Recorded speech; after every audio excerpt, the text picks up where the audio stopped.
Everyone loves the idea of building their dream home, and for a lot of people, they might have the money, they might even have the vision, but the thought of spending years in the depths of San Francisco planning completely turns them off. And on top of that, finding the right location worthy of that investment of time and resources can be extremely difficult. This is Austin.klar, your lawyer turned real estate agent in San Francisco and Marin County, and I've got a development opportunity in Russian Hill that solves both of those problems, and I'm really excited to take you through it. This is 740 Francisco Street in San Francisco's Russian Hill neighborhood, with incredible views and steps away from not one, but two premier dining destinations in the city. And the best part of it all, the sellers have spent years going through San Francisco planning already and have a site permit in place allowing for the construction of a 5,658 square foot 2-unit building and the opportunity to customize the layout and finishes to your liking. If you like tours of homes in San Francisco just like this, or you want to stay up to date on current events, new developments, and all things going on in the San Francisco real estate market, make sure to subscribe to my channel because I make videos about that stuff every single week. Now let's get right to the tour, and I want to show you what the property looks like right now, how we got here, and what's currently permitted for construction at the site. So where are we and what makes this specific site so special? I'm going to take you through the different neighborhood amenities in a few minutes. I'll show you the parks, the restaurants, the walkable streets, and what makes this really an A+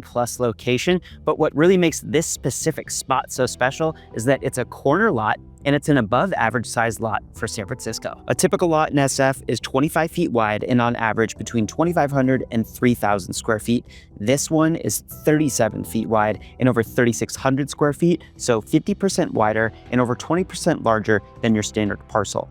Why is that? Well, this site actually used to be two separate lots. The house that is currently existing on the site sat at 740 Francisco, and at 742 Francisco next door was this narrow strip of land to the left of the house if you're looking at the house from the front entryway. Nothing was built on 742. It's a 12-foot wide parcel, and the parcel that the house actually sits on 740 is the standard 25-foot wide parcel. But several years ago, the separate lots at 740 and 742 were merged into a single APN. So now instead of a 25-foot wide lot and a 12-foot wide lot, you now have a 37-foot wide lot, and the lot's about 97 feet long for a total of over 3,600 square feet. So you get a ton more outdoor space, a lot more land than you ordinarily would in most of San Francisco. In addition to getting more land, it's also a corner lot. You might notice when you're touring houses in San Francisco or walking around different neighborhoods, you see a lot of homes that are basically stacked against each other. The walls are either shared or literally touching each other, or they look like they're touching each other. Maybe they're only an inch apart. Not this lot. This lot's a corner lot. So there's nothing next to it on the west side of the building. It's actually a street. Nothing's getting built on that street. So you have natural light coming in from the south side and north side of the house, but also from the west side of the house as it's currently constructed. And I'm going to take you through the specifics of what the site permit and associated plans call for with respect to the new building. But just to give you a little bit of preview, calls for raising the top level up several feet. So you're actually going to have a top level that extends beyond the roof of the house immediately next door, which means that top level is going to get natural light from all four sides. It's going to feel like you're detached on all four sides, which means a lot more natural light. And the views are going to be incredible from up there, totally unobstructed in different directions. And there's going to actually be a rooftop on top of that with even bigger views. So the two things that make this lot extra special, this specific site extra special and unique in San Francisco, is that it's 37 feet wide and above average in size, plus detached on at least 3 sides. So how do we get here and why are they selling? The existing structure on the property is a 1,430 square foot, 2-level single family home. Each the upper and lower level has a separate entrance through a shared entryway. My clients bought it in 2018, spent years working with an architect in the city, John Lim Architecture, to get approval to build a 5,658 square foot 2-unit building on the site. And getting to that point took literally years. There was an extensive neighborhood notification and objection process. And because this building is an historic building, it created extra conditions and extra time to go through planning to expand the building. For those who don't know, there are 3 different categories of historical designations for residential properties in San Francisco: A, B, and C, with A being the most historic or the highest level of historic designation. This is an historic A property. And what that means is, as part of any development, you have to maintain the street-facing facades of the building. You can't change what those look like from the street level. So when you're replacing them, they need to be replaced exactly as they looked when they were first built. So when you're going from 1,430 square feet to over 5,600 square feet, but have to maintain that facade. That creates a lot of extra considerations, and it created a lot of extra time in that planning process to get to a point where that expansion was actually approved. And 5 years after they purchased the property, they got what's called a site permit authorizing that expansion. The permit issued in late 2023, and the plans allow whoever builds this to push the back of the house back on multiple levels, so to the north on multiple levels, basically to be in line with the house next door. So you're no longer blocked from the views on the backside, the north side of the building, by the edge of the house to the west. The top unit will consist of 2,640 square feet plus a rooftop terrace. The top level of that unit is going to extend above the house to the east, which I mentioned before. So you're going to have views above the neighboring property,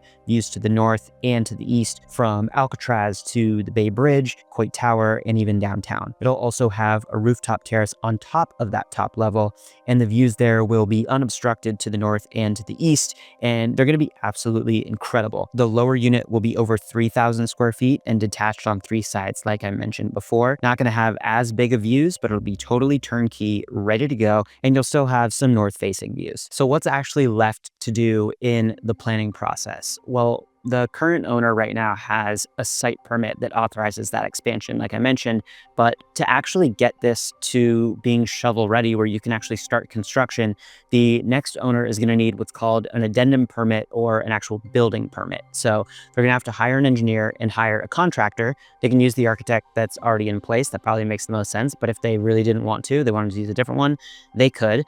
And they'll have to submit, engineering drawings and actual more detailed finished plans to the city that are consistent with what has currently been approved. My understanding from talking with the architect for the project, the current timeline for the city to issue that type of permit for a project like this is between 6 and 9 months. So instead of having to go through a multi-year process to get a site permit and then another 6 to 9 months to get that building permit, you've already saved a couple years because the current owners have already gone through that much more extensive process to get that site permit, to get that expansion approved.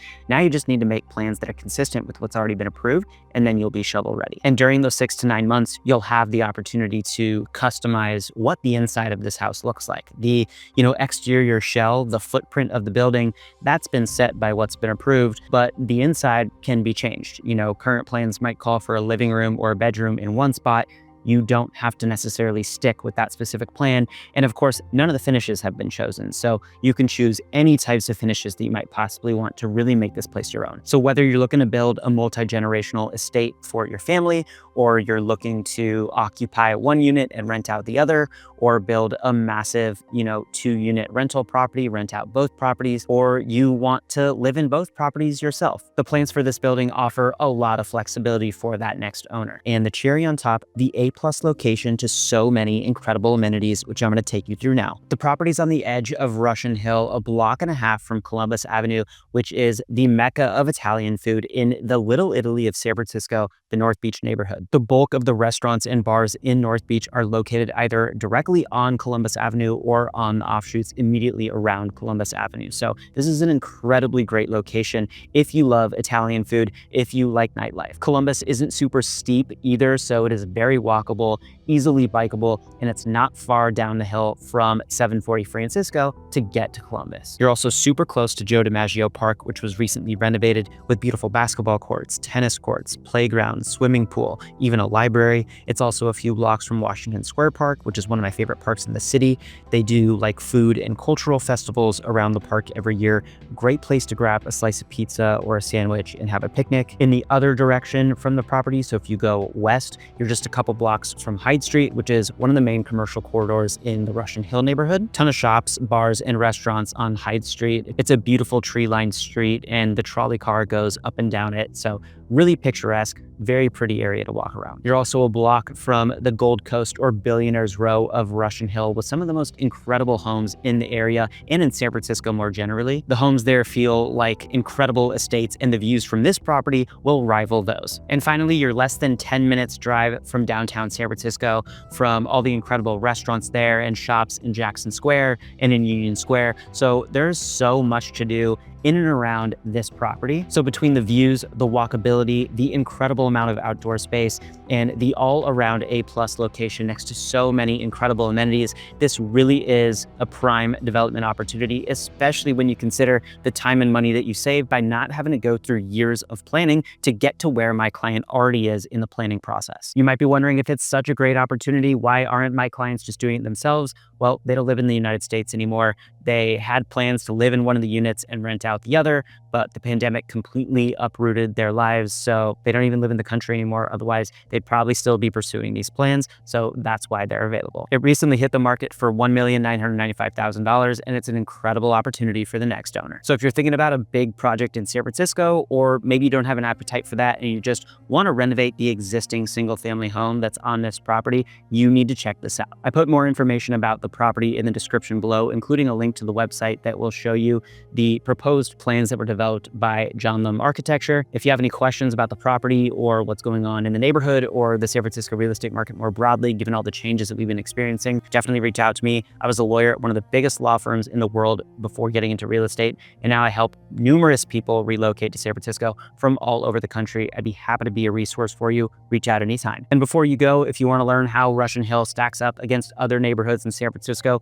I've got a separate video where I rank in tiers some of the most popular and not so popular neighborhoods in the city. Go check that out. I'll link it in the description below. I hope you enjoyed the video, and I'll see you in the next one.